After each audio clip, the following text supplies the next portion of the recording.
potential customers is already an electric customer of ours. So we know them well, we want to serve them well and do it right. And fiber gets that job done. Welcome to another episode of the Community Broadband Bits podcast. Oh, my voice is a little bit strained. We just came back from the Net Inclusion Conference where I recorded more than 20 interviews with folks. So I did a bit of talking, but I'm here and I'm excited to talk with Stacy Evans, the Chief Broadband and Technology Officer at BrightRidge in East Tennessee. Welcome back to the show. It's great to be back, Chris.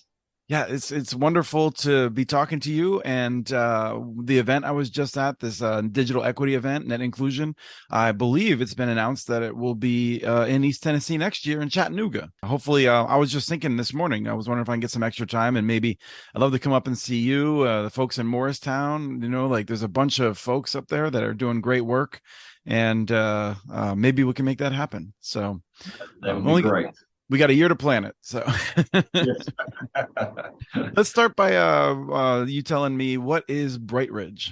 All right. So BrightRidge has been an electric provider in the Johnson City, Tennessee area, Washington County locations since 1945. And then in 2018, we decided to launch a broadband division, which technically launched in 2019. So we serve 82,000 electric customers. And for the area, you know, we saw a need for broadband services, did some surveys, talked to businesses, schools, individuals, and there's an overwhelming response was we need additional opportunities for services, need better services, higher bandwidth, those things. So we did launch services. And one of the big things we did, Chris, you might remember this from our previous conversation, 3.5 years ago, if you can believe that long right ago. I meant to say that. I think it was episode 376. I just want to. But back then we kind of talked that from 12 years, from 2004 to 2016, our electric customers had grown by 12,000, but our kilowatt electric sales had declined during that time. You know, efficiencies of LED lighting and higher SEER heat pumps that everybody does, whether they know it or not, their decisions are being more efficient in electric use. That's all great. We really like that. But, you know, we're not bringing more revenue in. So by going in broadband business, we had a new opportunity to really reduce that pressure to increase electric rates by having another revenue stream. And some examples of that, the success it's been so far, we actually loan money from electric, pay back with the interest higher than anything they could obtain in other investment opportunities they have. We leased backbone fiber they had put in between substations, use that for hours, and then build distribution from that. We pay pole attachment revenues every year. We share the salaries of employees that support both, from our CEO on down to billing, accounting, you know, all these various departments, human resources. We pay part of the salary now from broadband. It's, you know, appropriated according to their, you know, their involvement. And then we pay rent to the building for the building use. We purchase electricity, all these various things and a few others.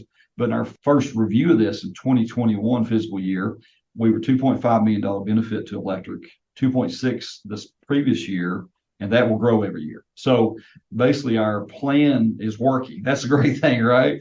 And we have jumped 2 years ahead of schedule, our phase build out. That's wonderful. And just so people fully understand, you know, for the history of municipal broadband, and particularly, I think, municipal fiber networks that have been built by the electric utilities, there has been unsubstantiated attacks that you would raid the electric side in order to pay for the broadband. And what you were just demonstrating is that, in fact, the telecommunications services are subsidizing the electricity prices. So your electricity rates are lower now than they would be if you had not done broadband.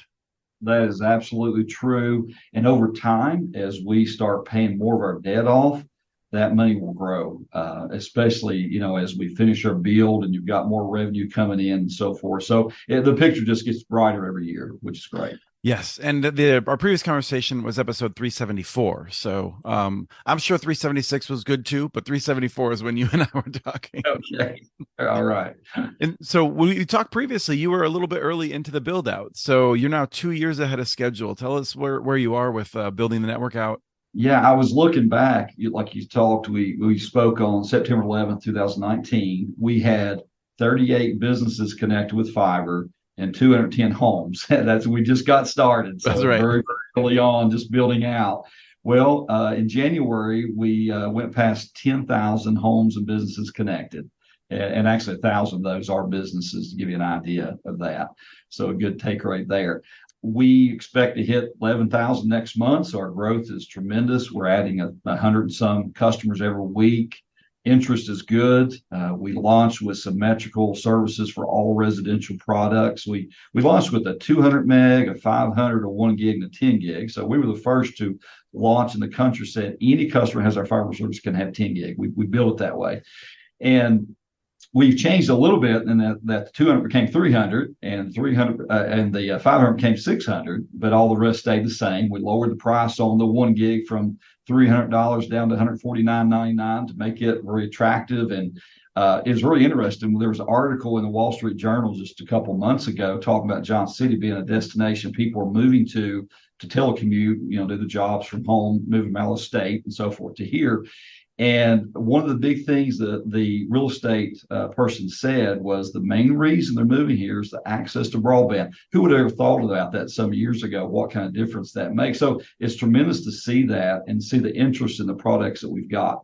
You'd ask about, kind of advancing our services, and we jumped ahead 2 years. We had an 8-phase build out plan, and we will actually finish all the committed areas next year. So that's ahead of schedule. Plus, we've added additional communities that were not actually planned to be on the radar for deployment of fiber services. And one of the other changes we made, we launched with a fixed wireless product in some rural areas. And, that was a decent stopgap when there was nothing else. But our intentions are to overbuild 100% of our customers over time with fiber to get them the full experience they can get with broadband. With the wireless, is that something that you've tried different wireless products along the way too? Because, there's a lot of talk about Tirana, and I'm curious if you had experimented with that or if you stuck with what you were using before Tirana was on the market. Well, we launched with an LTE-based product, so definitely fixed wireless. We attached to some cell towers and, try to stay within a 3-mile radius at most from that to really kind of keep it dense. The problem in our area is we are in the rolling hills of East Tennessee. Doesn't sound like a problem to me. Yeah, well, it's a beautiful place to live, great place from that perspective. But when you're trying to get wireless signal, and those, 3.65 gigahertz and above, especially gigahertz, 60 gigahertz, you think about Telegraph and some of the other products out there, very line of sight. So if you can't see that home from the tower, you can't serve it. And the thing is, I might be able to serve one customer, but then their neighbor has a hill in front of them. I can't serve them, and they get frustrated. Well, the great thing about fiber, we know that we can serve 100% of the customers we build past, that we can give them up to 10 gig services today. And in the future, we can give them 25 or 50 gig or whatever the standards become. So just a big difference there in what you can really give the customer expectations for and avoid that frustrations of, well, my neighbor got it. Why can't I get it? I don't understand. Yeah. Because you have that universal service mindset. You want to make sure that everyone has that same service. You're democratically accountable to these folks. So Sure. There's a bit of a pressure on you for that. It is, and every one of those customers, potential customers, is already an electric customer of ours. So we know them well. We want to serve them well and do it right. And fiber gets that job done. Wireless has its position where there's nothing else, but it definitely doesn't provide the end game that fiber does. And so people are aware, these are areas where you're in some fairly dense cities, where you got a lot of those 1,000 businesses that you have hooked up, and then you're in quite rural areas as well. That is true. So in Johnson City, you've got 2 cable providers that we compete against every day, national brands that you would recognize. We've got incumbent ILEC that provides DSL services, some limited fiber in certain areas. And we compete with them very well every day. And then we go into the rural areas where some customers have nothing but maybe DSL. Maybe they're lucky to get a 5 meg by half a meg up or something. And so it just changed their life. During COVID, we saw all those changes, people that tried to work from home but couldn't. And we stood up Wi-Fi, locations, provide public Wi-Fi to people, things like that. But, that just doesn't get the job done. They were still having to travel, to an area they could use for high-speed services. So how did the pandemic hit? I'm sure, if you go back to that time, I'll bet if we look back to it's almost 3 years ago now, right? To the days, you're probably looking at that and thinking, oh, we have the schedule, and now we probably can't go into customers' homes. How are we gonna meet this? Walk us through like just how you probably had a range of emotions over the first 6 months of the pandemic. We did because we were just new to the business, right? We just launched there in the middle of 2019. Then here in 2020, the pandemic hits. We didn't know if customers would allow us into their homes. We didn't know we could complete the activations and install. So a lot of question marks there. But, we did the right things. We had our employees and technicians wear the masks. They would ask the customers they were comfortable, ask them if they wanted to be in a different room when they were working in the environment. We did all those things. And to be honest with you, we never had a real problem. So we kind of planned ahead for it, but it did not become an issue. The biggest problem we had was those that really needed services, like students that had to be at home to educate and had no broadband at all. I mean, had nothing close to 25 meg by 3 at all. And so again, we stood up these towers, did some Wi-Fi services, things like that. One of the great things that we were able to accomplish with that is we, through the state of Tennessee, the Tennessee ECD group, had some grants available there in late 2020. And so in 3 months, we built 70 miles of fiber distribution to get to 556 homes that previously had no services available. And that was one area. Another location had 91 homes, but had nothing available. And there's some people that had recently moved there from other states and didn't ask the question, is there broadband available? And here they go. They're expecting to work from home, and it is impossible. And they're having to travel to the Lowe's or Walmart parking lots, in Johnson City or Jonesboro, and work remotely. And so it becomes such things. So, I mean, we heard the conversations when we turned up broadband, they got emotional and said, man, this changes my life. All of a sudden now I can do my work, or my kids can educate, they can do what they need. So it was as you know, it's just an incredible time, but we were glad to be part of those solutions. And we still have some needs. There's some areas of our county that we're hoping to get some grant money for in the next opportunities with BEAD to address that are still unserved, about 1,800 in Washington County, a couple hundred in Greene County. And so people are aware, this is one of the interesting pieces of Tennessee, I feel like, in the state government, is that the state has a law from before the year 2000 that means you're not able to serve anyone that is outside of your electric service plant. I love this part. You're not allowed to give them advanced services. So in theory, you could build out and offer them like 40 megabit service, but nothing faster than that, as I read the law. But the state is nonetheless recognized that you're a valid entity to be getting grant money to be solving this problem within your electric territory. So it's sort of like not a frenemy, but there's some tension there in that relationship. True.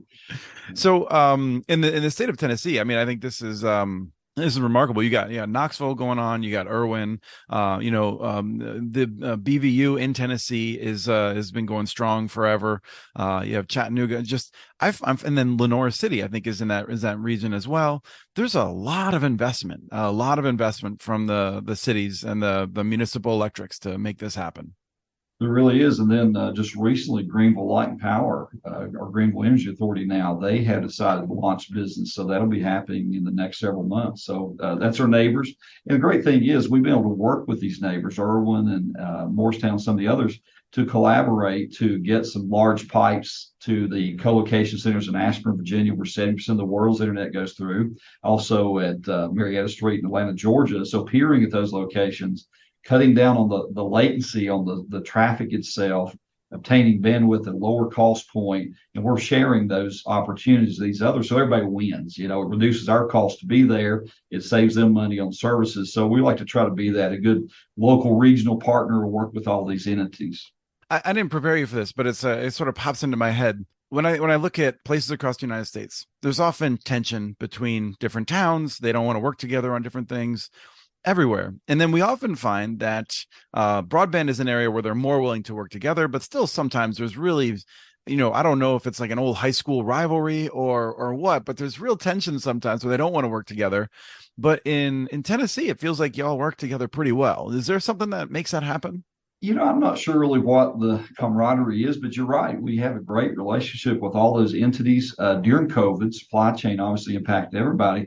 There was times that we provided materials to some of those peers we're talking about in other areas, even in Middle Tennessee. And same way they were able to provide us some equipment that we couldn't get. So that really benefited everybody having that collaboration opportunity to share what somebody else needed. And we got to reciprocate that at times. There was one opportunity that we provided some residential gateway routers to a group out in Middle Tennessee. And then a little later, we were short on some optical network terminals or ONTs, and they were able to pay us back. So those relationships are important. And again, we don't compete, so there's no reason not to work to everybody's benefit in that. And Tennessee is a great opportunity to do that for sure. Now, you mentioned you're 2 years ahead, but I assume you had to slow down a bit during the pandemic. I'm guessing you were able to ramp up then afterward. In part, you have these grants that helps a bit. But what do you attribute being 2 years ahead in your business plan to? Well, first of all, we didn't slow down during the pandemic at all. Oh, you didn't? Okay. We did not. We stayed on course, and probably if anything, we accelerated because we added some unplanned grant building area onto the planned phases we're building simultaneously, brought additional crews in and so forth. So we really didn't slow down at all. But now the grants help because here's the great thing about it. When you're in a rural portion of the county, and this was at the edge of Greene County, there are locations in between that and where our main fiber was at. So we're able to go back on that middle mile fiber and multiply that. So that impact that was going to be 556 homes in one area, 91 in the other, all of a sudden became more than 1,000 customers impacted because we invested our dollars in that middle mile, provide more services along that route because it enabled us, right? Because the cost of getting the fiber there was covered. Now we could build out distribution. So that's one thing we've shared with the state here in grant opportunities is to look and see when someone like us that's applying for grants take that money and use it for more than just what the grant says. What else can we build off of that in the future? Mm-hmm. And that was a great accomplishment. And we would like to do the same thing with the next opportunity. And it would actually be in a very similar position to get additional customers along those paths. So I've told our board before that one grant, and it wasn't a large amount, it was 2.47 million total. So it was a super large grant, but it was a gift that kept giving because we have built off of that additional services at the point now, again, well over 1,000 customers that we can serve there.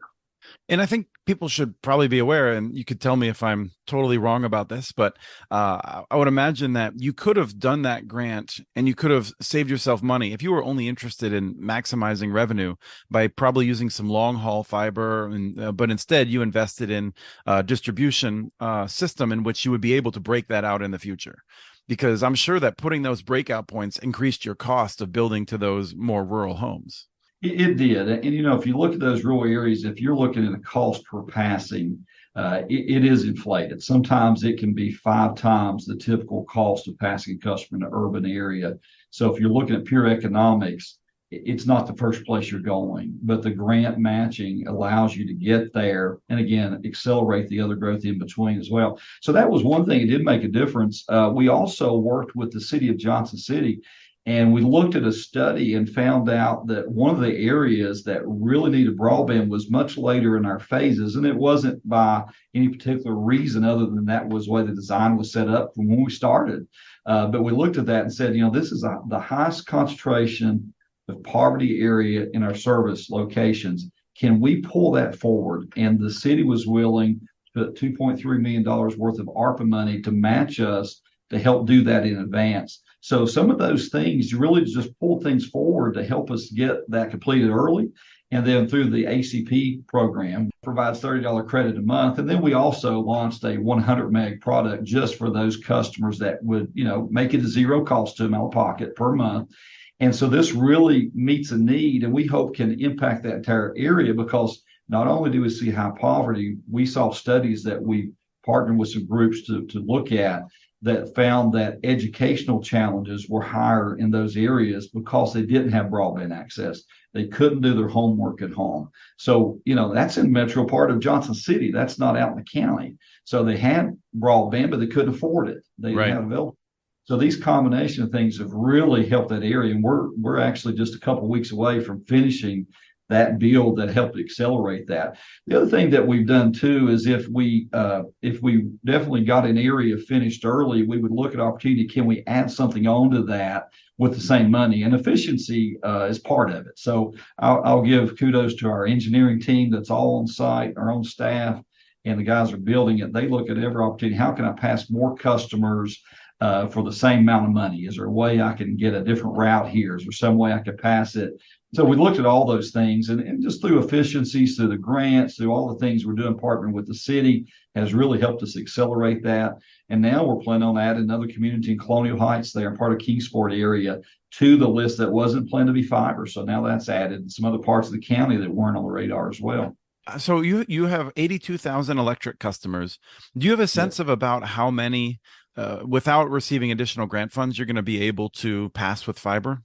That's a great question. And our business plan had expected us to pass 36,000 homes with fiber over an 8-year plan. Okay. We'll have that done in 6 years. And within the 8-year time, we will pass 47,000 customers with fiber. And that's really not even anticipating any additional grants beyond what we participated on with the state on in the Johnson City. If we get other opportunities, that will accelerate more. So basically, we've added onto that 11,000 additional homes that were not scheduled to have fiber at all. Now, it's not that we didn't have a goal at some time in the future come back and build them once we had the cash flow coming in and paid off our debt and all that. But this made it happen in the same time window for those 8,000 homes and businesses that we had planned to do, much less. Now, what else is benefiting the community? I feel like, might be a little greedy here for more stories because you've already given us several, but I'm curious if there's anything else. You mentioned the article about folks moving to town because of the fiber. And are there any other anecdotes that come to mind? Well, we've worked with several businesses that have acknowledged having that available had attracted them to the area and have connectivity, especially where we co-located those two main centers in Atlanta and Ashburn. Gives us opportunity to do layer 2 service connections anywhere in the world at a very competitive cost, And before we really came into business, Johnson City, the three primary incumbents for broadband were very bandwidth constrained. We came in and built multiple 100 gig paths both direction and opened the pipes up, right? So it changed the game. And you know what? By us going into business, even if a customer doesn't take our service, they benefit because the competitors had to be more competitive. They've had to increase their data rate somewhat. Still, they're asymmetric compared to our symmetric services, but they've lowered the prices. So everybody has benefited. Competition's a great thing, right? It's a great thing to have. And so I think everyone in the community's benefited. We talk about our electric customers have benefited by reducing the pressure to increase electric rates. We've been involved with several other projects that this has allowed us to do in partnering for economic development. We've committed, we pay back in lieu of taxes to the county and the cities. There's new revenues coming in there. We're the largest, if you want to say, in lieu of taxpayer that those two entities have. And broadband has continued to grow that on top of electric's taxes. And so all those things are great stories.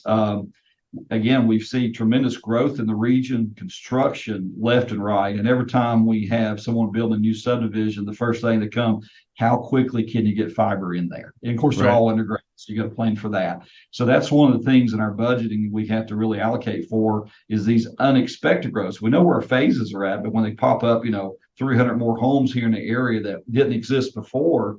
And that was really a lesson learned. I'm kind of taking a tangent here, but that was a lesson learned when we, in a former network that I helped build from 2002 to 2018 or so, we expected maybe a 35-40% take rate, and we built the fiber accordingly, and we quickly exceeded that and had to come back and overlast more. Well, we built at 110% capacity here, and with that, obviously, some of that can be feed fiber to additional cabinets and so forth. And I'm glad we did because it really has helped us tremendously. And it's not that we've got 100% of customers taking it, but to give you an idea, phase one, 43% of our customers that could take it have taken services.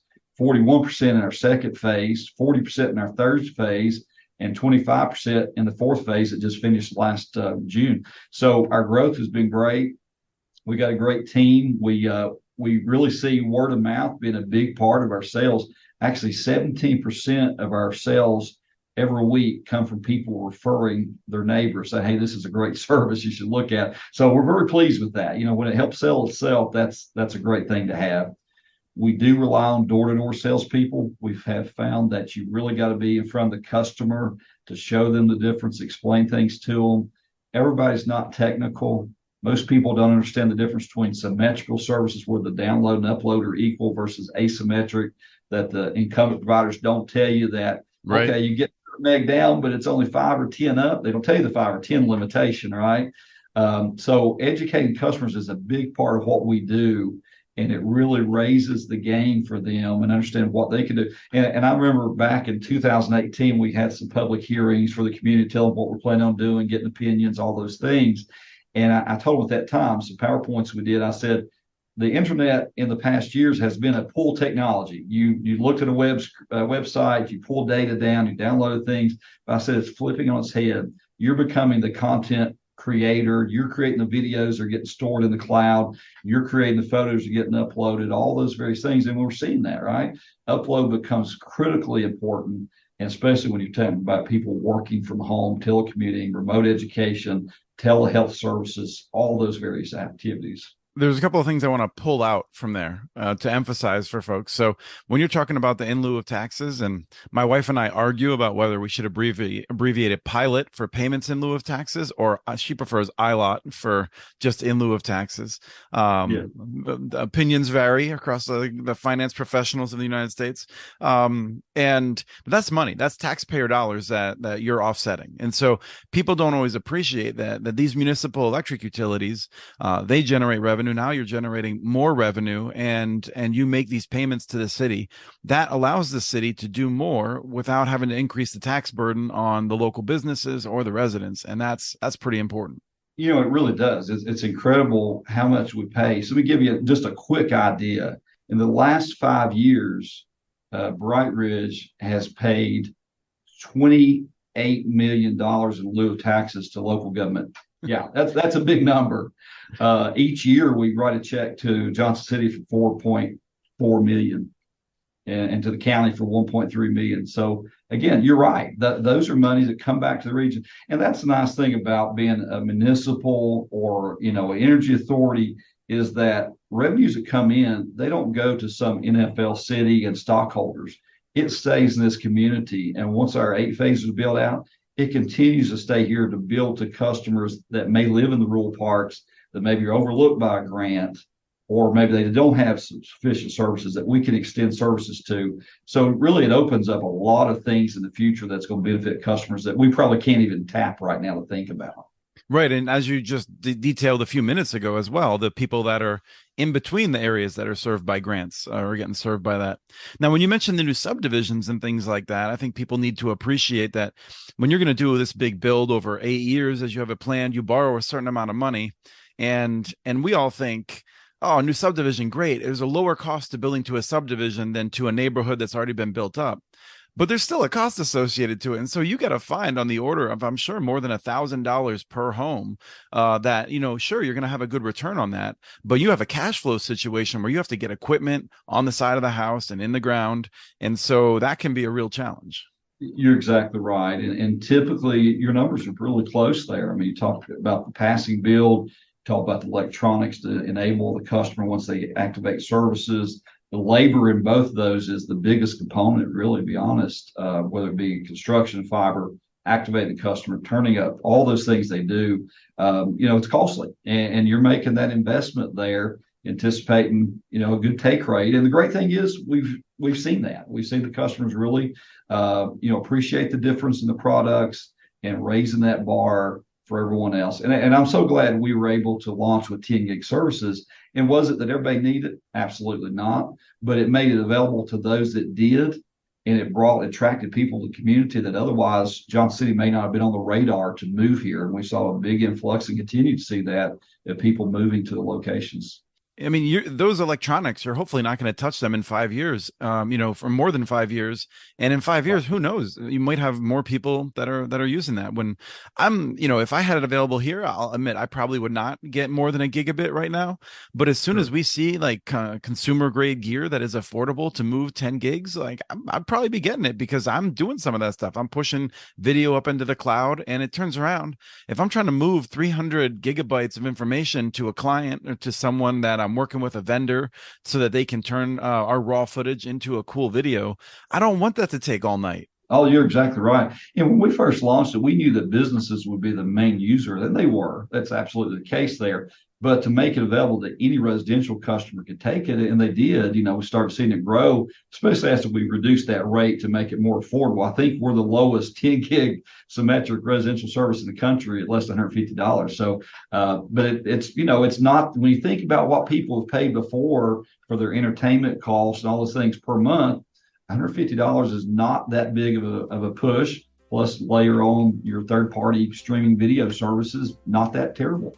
Well, Stacy, it's been wonderful catching up with you. I salute the work that you're doing, and thank you for your time today. Well, thank you, Chris. Enjoyed it. We have transcripts for this and other podcasts available at muninetworks.org/broadbandbits. Email us at podcast@muninetworks.org with your ideas for the show. Follow Chris on Twitter. His handle is @CommunityNets. Follow muninetworks.org stories on Twitter. The handle's @muninetworks. Subscribe to this and other podcasts from ILSR, including Building Local Power, Local Energy Rules, and the Composting for Community podcast. You can access them anywhere you get your podcasts. You can catch the latest important research from all of our initiatives if you subscribe to our monthly newsletter at ilsr.org. While you're there, please take a moment to donate. Your support in any amount keeps us going. Thank you to Arnie Hughesby for the song Warm Duck Shuffle, licensed through Creative Commons. This was the Community Broadband Bits podcast. Thanks for listening.